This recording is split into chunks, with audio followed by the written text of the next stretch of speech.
Alice, surprised into contradicting her at last. "A hill can't be a valley, you know. That would be nonsense." The Red Queen shook her head. "You may call it nonsense if you like," she said, "but I've heard nonsense, compared with which that would be as sensible as a dictionary." Alice curtsied again, as she was afraid from the Queen's tone that she was a little offended, and they walked on in silence till they got to the top of the little hill. For some minutes Alice stood without speaking, looking out in all directions over the country, and a most curious country it was. There were a number of tiny little brooks running straight across it from side to side, and the ground between was divided up into squares by a number of little green hedges that reached from brook to brook.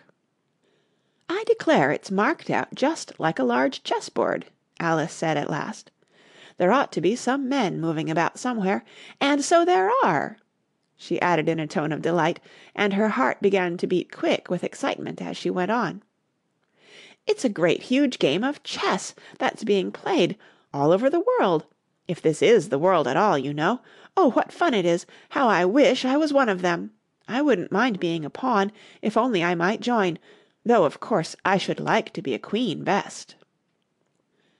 She glanced rather shyly at the real Queen as she said this, but her companion only smiled pleasantly and said, "That's easily managed.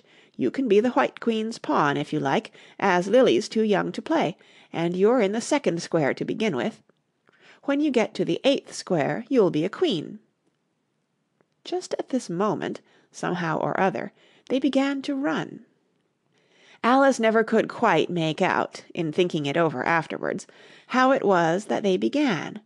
All she remembers is that they were running hand in hand, and the Queen went so fast that it was all she could do to keep up with her, and still the Queen kept crying, "Faster, faster!"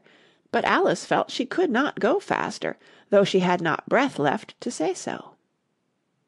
The most curious part of the thing was that the trees and the other things round them never changed their places at all. However fast they went, they never seemed to pass anything. "I wonder if all the things move along with us," thought poor puzzled Alice. And the Queen seemed to guess her thoughts, for she cried, "Faster! Don't try to talk!" Not that Alice had any idea of doing that. She felt as if she would never be able to talk again, she was getting so much out of breath, and still the Queen cried, "Faster, faster!" and dragged her along. "Are we nearly there?" Alice managed to pant out at last. "Nearly there?" the Queen repeated. "Why, we passed it 10 minutes ago. Faster!" And they ran on for a time in silence, with the wind whistling in Alice's ears, and almost blowing her hair off her head, she fancied. "Now, now!" cried the Queen. "Faster, faster!" And they went so fast that at last they seemed to skim through the air, hardly touching the ground with their feet, till suddenly, just as Alice was getting quite exhausted, they stopped, and she found herself sitting on the ground, breathless and giddy. The Queen propped her up against a tree and said kindly, "You may rest a little now." Alice looked round her in great surprise. "Why, I do believe we've been under this tree the whole time. Everything's just as it was." "Of course it is," said the Queen. "What would you have it?" "Well, in our country," said Alice, still panting a little, "you'd generally get to somewhere else if you ran very fast for a long time, as we've been doing." "A slow sort of country," said the Queen. "Now here, you see, it takes all the running you can do to keep in the same place. If you want to get somewhere else you must run at least twice as fast as that." "I'd rather not try, please," said Alice. "I'm quite content to stay here, only I am so hot and thirsty." "I know what you'd like," the Queen said good-naturedly, taking a little box out of her pocket. "Have a biscuit?"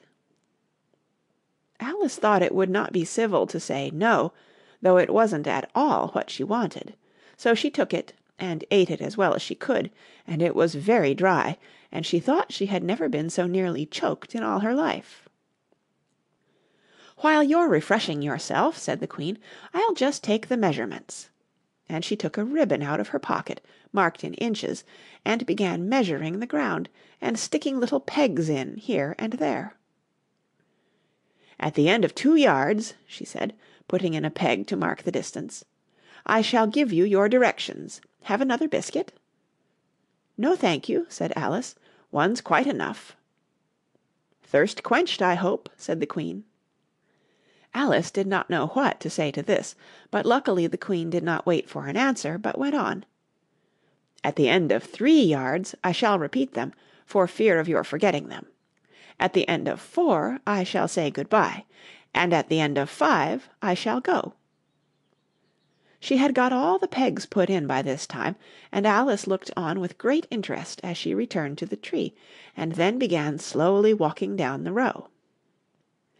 At the 2-yard peg she faced round, and said, "A pawn goes 2 squares in its first move, you know, so you'll go very quickly through the 3rd square, by railway I should think, and you'll find yourself in the 4th square in no time. Well, that square belongs to Tweedledum and Tweedledee.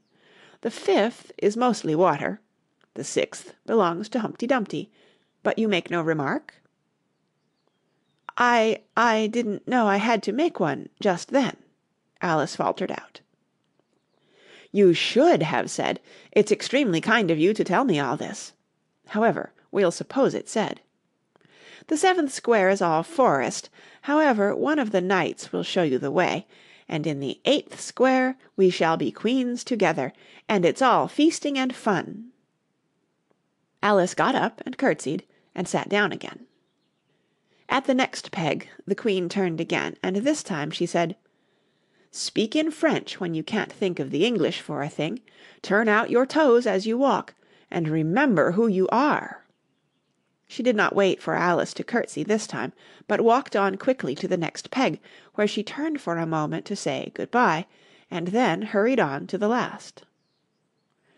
How it happened Alice never knew, but exactly as she came to the last peg she was gone.